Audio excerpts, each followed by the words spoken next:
The House comes to questions for oral answer.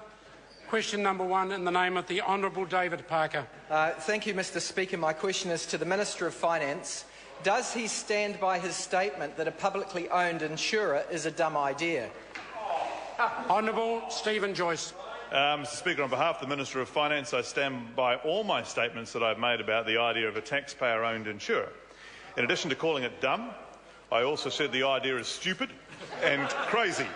Furthermore, I stand by another part of my statement in the House yesterday, which was a $1 billion impost on New Zealand taxpayers arises exactly from financial institutions taking too much risk and loading it onto the government.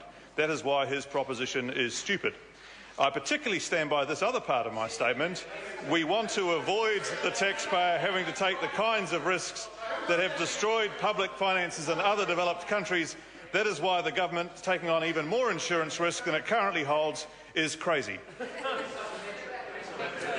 Supplementary question, Honourable David Parker. Is he calling Ross Armstrong, the former president of the National Party, dumb for supporting a publicly owned insurer like Kiwi Assure?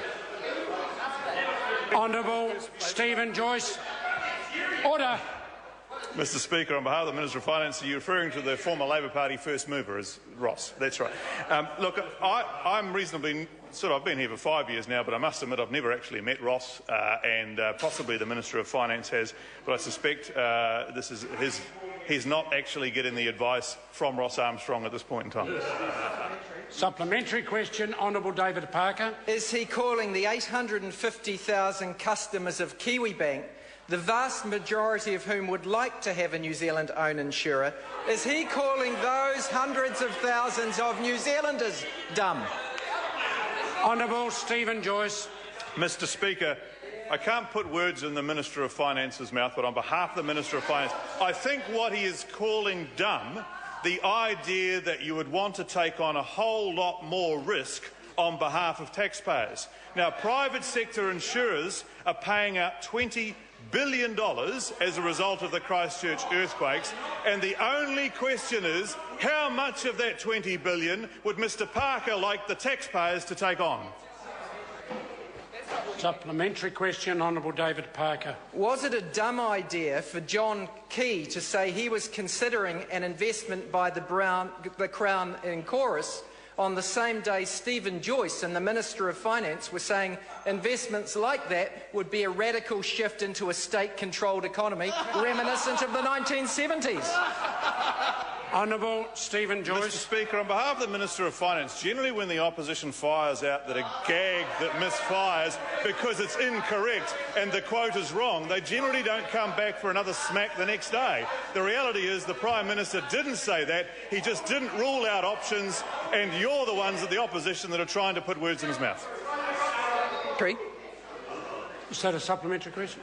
Supplementary question, Right Honourable Winston Peters. Is he calling Adam Hamilton, Sid Holland, Keith Holyoake, John Marshall and Robert Muldoon, the last four being former National Party Prime Ministers, dumb for supporting a state-owned insurer? Honourable Stephen Joyce. Well, Mr Speaker, on behalf of the Minister of Finance, the difficulty for the member is that we are 40 years on from the last of those Prime Ministers. I appreciate the member isn't, but the rest of the world is. And in a modern open economy where New Zealand does well, more state-controlled influence in the economy would only damage the New Zealand economy at a time where it is performing very well relative to the rest of the developed world and, frankly, performing better every month.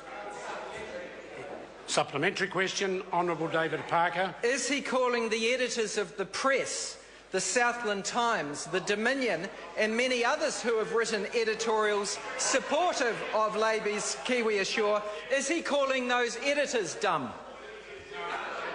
Honourable Stephen Joyce. Mr Speaker, on behalf of the Minister of Finance, well, I must have read a different paper. I read the Dominion Post and also the New Zealand Herald, which is the one that the member forgot to mention. I think the New Zealand Herald comment, and I'm not quoting verbatim, said something like, let's hope this thing is forgotten as quickly as it's been thought up. The Dominion Post sat there and said, oh, we don't know about this, sounds risky, or words to that effect.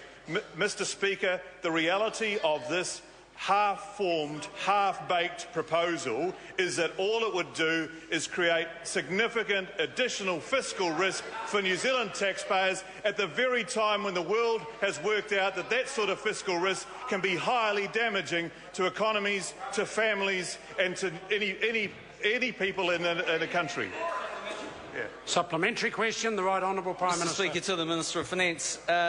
Not only has he seen any reports on establishing potentially a new state-owned insurance company, has the Minister of Finance seen any reports on which was the last political party to actually sell a state-owned insurance company? Order.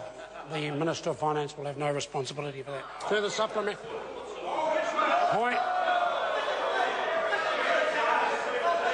Point of order. Honourable Chair. Order. This is a point of order. It's entitled to be heard and will be heard. Mr. Speaker, we had an interesting ruling yesterday that suggested that the Prime Minister could not be asked a question that related to advice from officials if that advice related to a privately owned company. Mr. Speaker, I think that's a ruling that will need to be looked at in the future. But what would appear to have happened here is that we have a question from the opposition asking about whether or not the Minister agrees with their proposition that it's a good idea to set up a state-owned insurer. He simply now asked a question in reverse, which is, has there been an instance of a government selling a state-owned insurer? That surely can't be out of order. I appreciate the point as the Minister's making, and I had a look at the Hansard yesterday. I need to quickly, as Mr Deputy Speaker found yesterday, you need to quickly ascertain whether you think it's within the responsibility of the Minister to whom the question is asked. I have determined that it is not. The question I have ruled out of order, and that is the end of the matter. Further supplementaries? Question number 2. Supplementary question, Honourable Jerry Brownlee. To the Minister. To the Minister. Order. I certainly want to hear the supplementary question. In reaching his conclusion that a state-owned insurer being established by any future government would be a dumb idea, did he consider any past actions by a government relating to the sale of a state-owned insurer? Honourable. Order. Mr. Speaker, on behalf of the Minister of Finance, yes, of course, you would do that, and the Minister of Finance has. Of course, there was a time in the past where we had a state-owned insurer, and it was, of course, sold by a government. Yes, in 1990, actually, it was sold by a government. And in fact, a Labor government was sold at the time, which makes it slightly weird that they're asking to create another one now, Mr. Speaker, but it's entirely consistent with their year approach to policy. Order. I've heard enough of the answer. Question number 2, Dr. Russell Norman. Thank you, Mr. Speaker. My question is to the